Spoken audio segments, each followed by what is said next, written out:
Welcome to this video. Today we gonna talk about Betsy Faria. Make sure you subscribe and like. Let's get started. Introduction. The murder of Betsy Faria.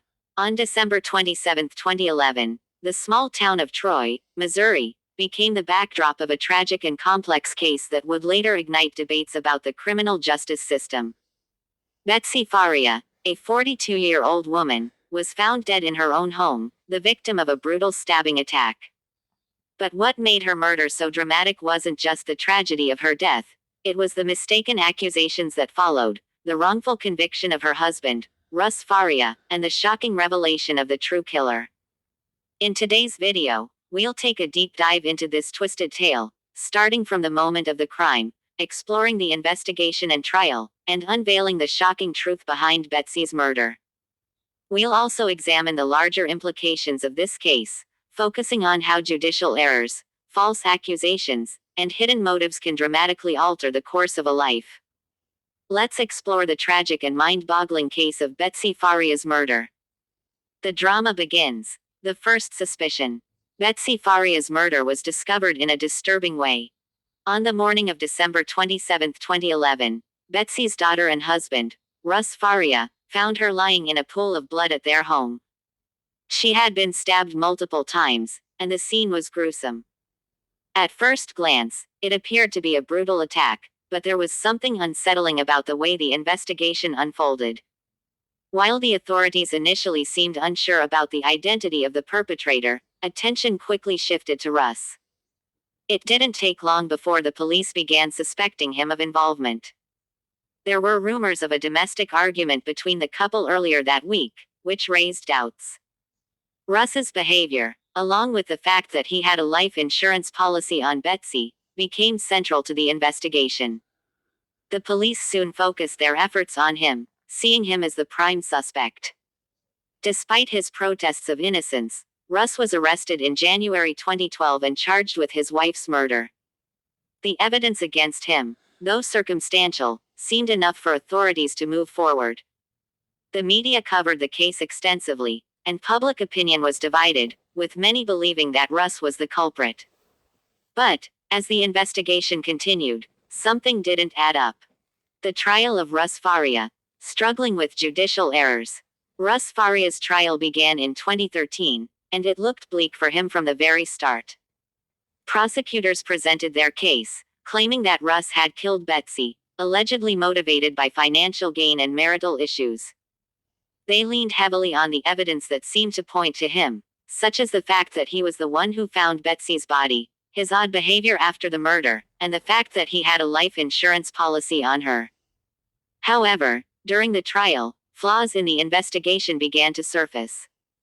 Russ's alibi was confirmed, and there were inconsistencies in the evidence that suggested a rushed and incomplete investigation. The police had quickly focused on him without exploring other potential suspects. Crucial pieces of evidence, such as surveillance footage, were ignored. This would later be seen as a significant error that cost Russ his reputation and freedom.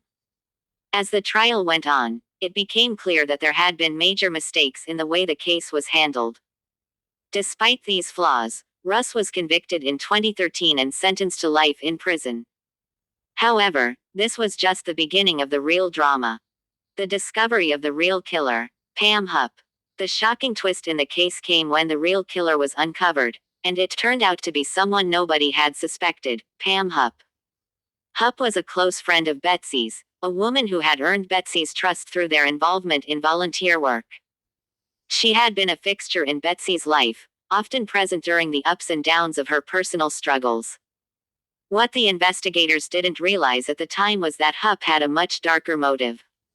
She had taken out a life insurance policy on Betsy that benefited her financially, and this became her main motive for murder. Hupp's plan was to manipulate Betsy's murder and place the blame on Russ, the man who would have been the obvious suspect in the eyes of the police. Pam Hupp was cunning and manipulative. She carefully crafted an alibi and planted false evidence to divert suspicion from herself. But what she didn't count on was the persistence of investigators and the growing sense that something was wrong. In 2015, new evidence came to light that revealed Pam Hupp's lies. Police found that she had been near Betsy's house on the night of the murder, despite her claims to the contrary. Further investigation revealed Hupp's troubling history. She had been involved in other suspicious deaths, and her behavior seemed to align with that of a person who had orchestrated a well-thought-out plan to benefit financially from someone's death. Pam Hupp's motive. The truth comes out. As investigators dug deeper, they uncovered Pam Hupp's true motive for murder. Hupp had been scheming for years, and her fixation on acquiring money after death drove her actions. Not only had she murdered Betsy Faria for financial gain, but she had also used her close relationship with Betsy to conceal her involvement in the crime. Pam Hupp's manipulation was finally exposed in 2016 when she was arrested for Betsy's murder. The details of her false statements, the planted evidence, and her history of deception came to light. What's more, it was revealed that Hupp may have been involved in the death of another woman, suggesting that her behavior went far beyond the murder of Betsy Faria. The case against Hupp continued to build, and in 2019, she was formally charged with Betsy's murder. By then, the public was astounded by the sheer audacity of her actions. She had orchestrated a deadly scheme that not only resulted in the murder of Betsy Faria but had also caused immense harm to an innocent man, Russ Faria, who had spent years battling false accusations. The final trial and the consequences. Pam Hupp's trial was a long and complicated process. As the case unfolded, the full extent of her manipulations was revealed. Hupp had gone to great lengths to frame Russ Faria, even attempting to plant evidence that would link him to the crime. Her ability to deceive those around her was chilling, and it was clear that her pursuit of money had led her down a dark and dangerous path. In 2019, Pam Hupp was finally charged with Betsy Faria's murder. The trial exposed her ruthlessness and disregard for human life. She had taken advantage of her relationship with Betsy to carry out a cold and calculated crime, all in the name of financial gain. This case became a symbol of the dangers of flawed investigations and how easily someone can be wrongfully convicted based on weak evidence and the manipulation of the truth. Russ Faria's acquittal was a long-awaited relief, but the damage to his life was irreparable. Betsy Faria's family, meanwhile, continued to suffer the loss of a beloved mother and friend, a victim of a crime that could have been prevented. Conclusion. A case that will not be forgotten. The murder of Betsy Faria is a tragic and disturbing case that reveals the dark side of human nature.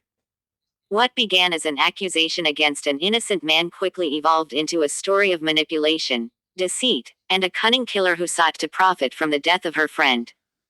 The case highlights the importance of careful investigation and the need for the justice system to be free of errors. Russ Faria's wrongful conviction and subsequent acquittal serve as a painful reminder of how easily justice can go astray. The story of Betsy Faria's murder is a sobering example of the consequences of judicial mistakes, and a reminder that the truth will always find its way to the surface, no matter how deep the deception.